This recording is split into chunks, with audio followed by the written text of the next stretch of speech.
तो देखिए, लोकसभा चुनाव की तारीखों का क्योंकि ऐलान हो चुका है, राजनीतिक दलों ने तैयारियां तेज कर दी हैं। उम्मीदवारों को लेकर लगभग सभी दलों ने अपने अपने पत्ते भी खोल दिए हैं, लेकिन अभी भी कई सीटें हैं जहां पर सस्पेंस बरकरार है। एक ऐसी ही यूपी की सीट है कन्नौज, जहां से पिछली बार डिंपल चुनाव हार गई थी। अखिलेश यादव के लड़ने की संभावना लेकिन इस वक्त जरूर है कि इस बार मैनपुरी से हो सकता है कि डिंपल और अखिलेश कन्नौज से चुनाव लड़ सकते हैं। जरा रिपोर्ट देखिए इसी पर।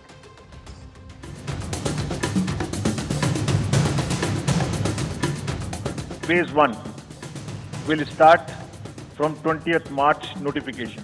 लोकसभा चुनाव की तारीखों का ऐलान हो चुका है और इसी के साथ राजनीतिक दलों की चुनावी तैयारियां भी शुरू हो गई हैं। 543 लोकसभा सीटों में से कई वीआईपी सीट हैं, जिस पर सबकी निगाहें टिकी हुई होंगी और इन्हीं में से एक सीट है यूपी की कन्नौज संसदीय सीट, जिस पर सपा सुप्रीमो अखिलेश यादव लड़ सकते हैं। इस सीट पर अखिलेश की पत्नी डिंपल यादव चुनाव हार गई थी। अखिलेश यादव डिंपल की हार का बदला लेने के लिए कन्नौज से चुनाव लड़ सकते हैं। अखिलेश ने निकाय चुनाव के दौरान इसके संकेत भी दिए थे। वहीं सांसद सुब्रत पाठक के भाजपा से चुनाव लड़ने के मजबूत आसार भी दिख रहे हैं। इसी बीच समाजवादी पार्टी ने अपने उम्मीदवारों की 5वीं सूची जारी कर दी। लेकिन अब सवाल ये है कि अखिलेश यादव क्या लोकसभा का चुनाव लड़ेंगे, और अगर वो लड़ते हैं तो क्या वो सीट कन्नौज होगी। सपा ने उम्मीदवारों की 5वीं लिस्ट जारी कर दी है। इसमें सपा ने मिश्रिक में उम्मीदवार बदला है। धर्मेंद्र यादव को आजमगढ़ सीट से प्रत्याशी बनाया गया। पहले बदायूं से उम्मीदवार बनाया गया था, बाद में शिवपाल यादव को उतारा गया। अब आपको बताते हैं कन्नौज सीट का इतिहास। कन्नौज लोकसभा सीट को समाजवादी पार्टी के गढ़ के तौर पर देखा जाता है। 1999 में जब लोकसभा के चुनाव हुए थे तो समाजवादी पार्टी के उम्मीदवार मुलायम सिंह यादव ने यहां पर जीत हासिल की। इसके बाद साल 2000 में उपचुनाव में अखिलेश यादव को यहां पर बम्पर जीत हासिल हुई थी। साल 2004 में भी समाजवादी पार्टी की तरफ से अखिलेश यादव चुनावी मैदान में उतरे और उन्होंने जीत हासिल की। साल 2009 में समाजवादी पार्टी की तरफ से एक बार फिर से अखिलेश यादव चुनावी मैदान में उतरे और यहां पर उन्होंने एक बार फिर से इस सीट पर समाजवादी पार्टी का परचम लहराया। साल 2012 में समाजवादी पार्टी की तरफ से डिंपल यादव चुनावी मैदान में उतरी थी और अखिलेश यादव की पत्नी ने यहां पर 2012 और 2014 में जीत हासिल की। लेकिन साल 2019 में भारतीय जनता पार्टी के सुब्रत पाठक चुनावी मैदान में थे। इस बार समाजवादी पार्टी के गढ़ रहे कन्नौज को भारतीय जनता पार्टी ने समाजवादी पार्टी से छीन लिया। अब कन्नौज सीट पर जातीय समीकरण भी आपको समझाते हैं। मुस्लिम 16%, यादव करीब 16%, ब्राह्मण करीब 15%, राजपूत तकरीबन 10%, अन्य 39%। कन्नौज लोकसभा सीट से मुलायम परिवार के कई चेहरे प्रतिनिधित्व कर चुके हैं। मुलायम यादव से लेकर अखिलेश और डिंपल यादव भी यहां से सांसद रह चुकी हैं। ऐसे में कयास ये लगाए जा रहे हैं कि इस बार अखिलेश यादव समाजवादी पार्टी की परंपरागत सीट से चुनाव लड़े।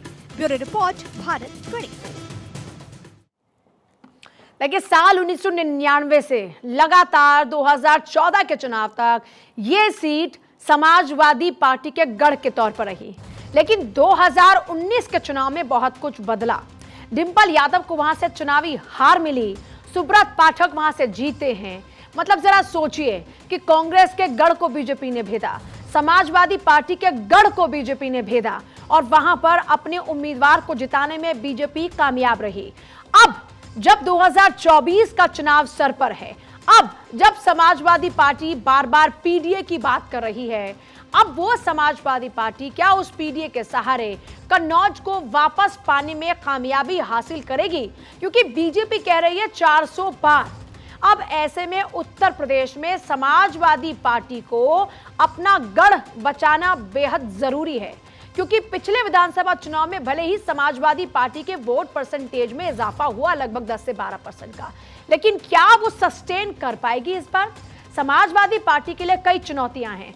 पिछली बार समाजवादी पार्टी का जो महागठबंधन रहा, उस महागठबंधन में समाजवादी पार्टी को नुकसान और बसपा को फायदा रहा। पिछली बार बुआ भतीजे की जोड़ी खूब चर्चा में रही, लेकिन बुआ भतीजे की जोड़ी चुनाव में परवान नहीं चढ़ पाई। परवान किस लिहाज से नहीं चढ़ पाई? क्योंकि बुआ भतीजे ने खूब मेहनत की, लेकिन भतीजे को उसमें नुकसान हुआ। और यहां तक कि आपको याद होगा पिछले लोकसभा चुनाव में समाजवादी पार्टी के मुखिया मुलायम सिंह यादव, डिंपल यादव, अखिलेश यादव, सबने मायावती से माफी मांगी। डिंपल ने मायावती के पैर तक छुए, लेकिन उस सब का नतीजा क्या हुआ?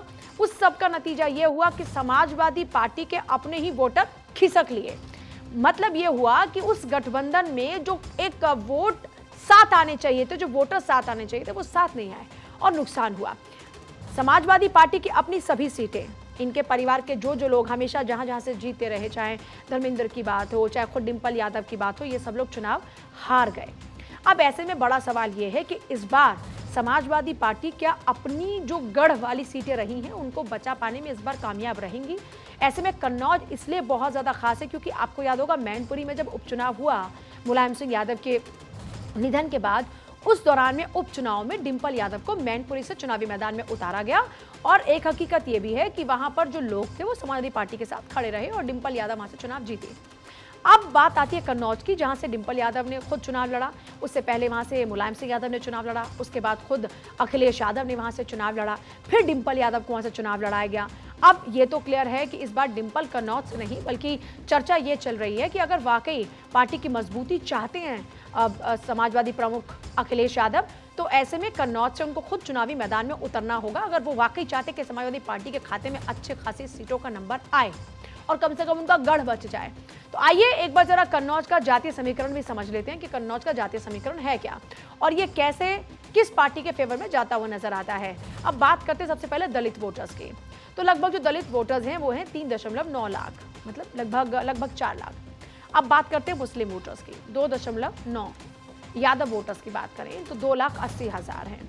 ब्राह्मण की बात करते हैं तो लगभग 2,50,000 यानी 2.5 लाख हैं। राजपूत वोटर्स की बात करते हैं तो 1,80,000 हैं। जो अन्य हैं वो हैं 4 लाख। अब इस गणित के लिहाज से देखा जाए तो क्योंकि पीडीए की बात इस वक्त कर रही है समाजवादी पार्टी और पिछले कुछ दिनों में दलित वोटर्स को भी साधने की कोशिश करती हुई नजर आई है और यही वजह है कि मायावती बार बार उनके ऊपर बरसती हुई नजर आती है। कई बसपा के नेता समाजवादी पार्टी की ओर आ भी गए।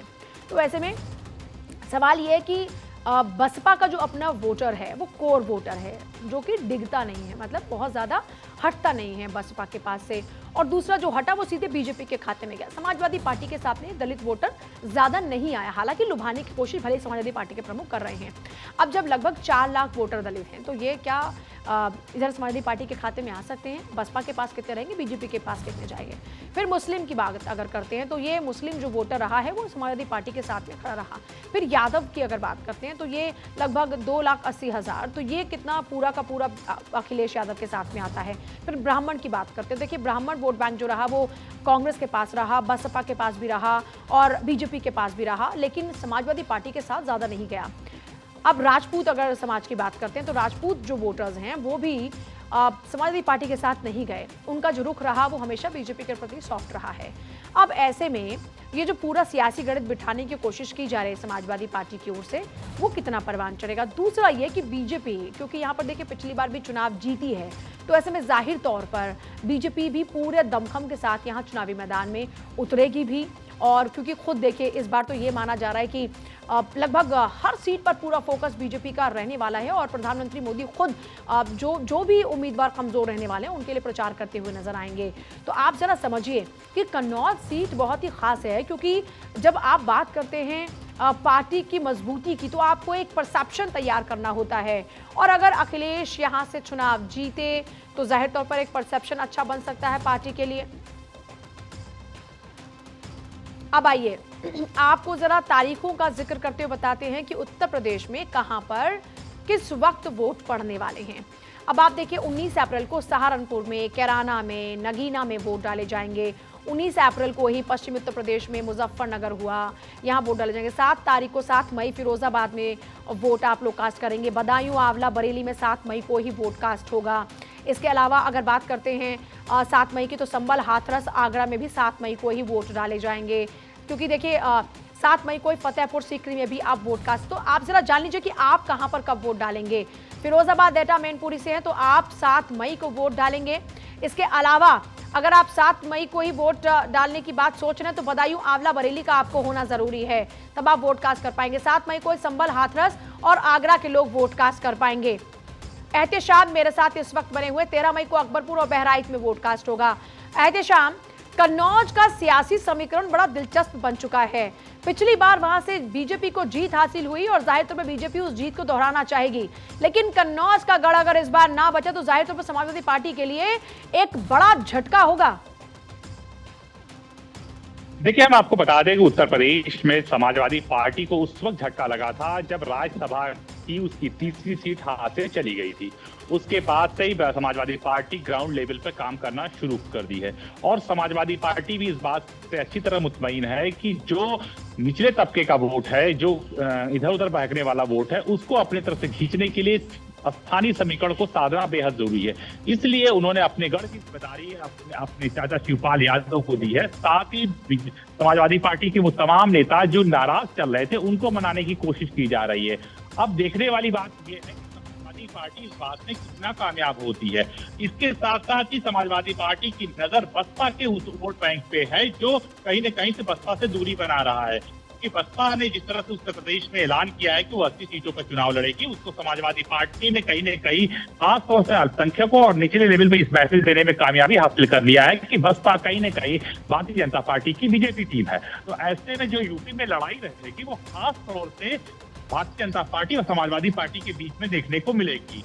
ये बात सही है कि बसपा का अपना कैडर वोट होता है जो बसपा के साथ ही जाता है, लेकिन मायावती के लगातार निष्क्रिय होने और फील्ड में न उतरने की वजह से वो वोट बैंक धीरे धीरे खिसकता चला जा रहा है। और जिस तरह से राज्यसभा चुनाव में इकलौते विधायक ने भारतीय जनता पार्टी को सपोर्ट किया, वो भी कहीं न कहीं समाजवादी पार्टी के लिए आने वाले वक्त में फायदेमंद होगा। और तो जल्दी से एहतेशाम, क्या नजर आ रहा है खुद अखिलेश यादव की संभावना कितनी प्रबल है यहाँ से चुनाव लड़ने की? जल्दी से देखिए, आपको दो चीजें तो क्लियर है। कन्नौज से या तो अखिलेश यादव चुनाव लड़ेंगे या तो डिम्पल यादव चुनाव लड़ेंगे। वैसे डिम्पल कन्नौज में पूरी तरह से सक्रिय हो गई है और उम्मीद ये जताई जा रही है कि तो फिर मैनपुरी किसके पास जाएगा? चुनाव लड़ाया जाए। देखिए, अभी इस बात का ऐलान तो नहीं किया समाजवादी पार्टी ने। समाजवादी पार्टी भी वेट एंड वॉच कर रही है कि भारतीय जनता पार्टी अपने प्रत्याशियों का ऐलान करे, उसके बाद हम इस बात का ऐलान करें। लेकिन ये गढ़ समाजवादी पार्टियों का गढ़ है। बहुत शुक्रिया एहतेशाम आपका फिलहाल पूरी जानकारी के लिए। देखिए, जाहिर तौर पर हर पार्टी के लिए इस बार लड़ाई खूब कड़ी है क्योंकि बीजेपी ने तैयारी पहले से की है